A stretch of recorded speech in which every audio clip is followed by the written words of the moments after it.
আর বন্ধুরা, আমি রাখি চলে আসলাম তোমাদের সাথে একটা নতুন ভিডিও শেয়ার করতে। তো আমার খুব প্রিয় আমার মায়ের হাতের বানানো এই রেসিপিটা আজ তোমাদের সাথে শেয়ার করব। এখানে দেখো দুটো পেঁয়াজ কেটে নিয়েছি, কেটে কড়াইতে তেল আর কালো জিরে ফোড়ন দিয়ে পেঁয়াজটাকে ভাজতে দিয়েছি। তো জানো তো, এই রেসিপিটা দিয়ে না ভাত খেতে এক থালা ভাত এমনিই শেষ হয়ে যাবে, এত ভালো লাগে। জানি না তোমাদের কাছে কেমন লাগবে, আমি না খুব ভালোবাসি জানো তো পেঁয়াজ পোস্ত দিয়ে ভাত খেতে, আমার খুব ভালো লাগে। তাই তোমাদের সাথে আজকে রেসিপিটা শেয়ার করছি। তারপর দেখো দিয়ে দিলাম লবণ আর হলুদ। তো লবণ হলুদ দিয়ে ভালো করে ভাজা হয়ে যাবে, আর তারপরে আমি দিয়ে দেবো একটা টমেটো। যেহেতু টমেটোটা আমার ঘরে ছিল, তাই আমি দিচ্ছি। টমেটো দিলে একটু মাখো মাখো ভাব আসবে, এই কারণে আমি টমেটো দিলাম।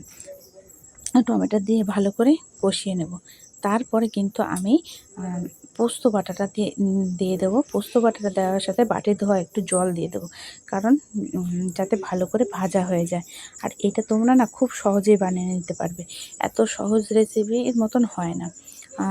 5 মিনিটে তোমার কমপ্লিট হয়ে যাবে। আর পোস্ত দিয়ে জানো তো বেশিক্ষণ খুব বেশি রান্না করতে হয় না, একটু রান্না করলেই হয়ে যায়। তো দেখো এখানে আমি পোস্তটা দিয়ে দিয়েছি, এবার বাটি ধোয়া জলটা দিয়ে দেবো।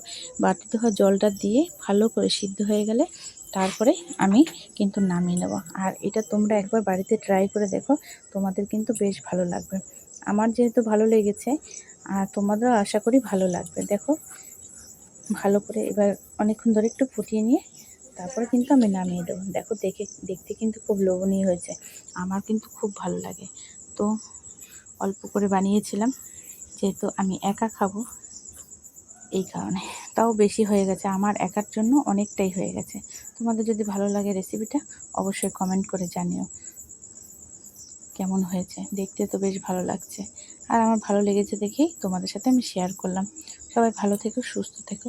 আবার কথা হবে, আবার গল্প হবে নতুন কোনো ভিডিওতে। ততক্ষণ তোমরা সবাই ভালো থেকো, সুস্থ থেকো, আমার পাশে থেকো।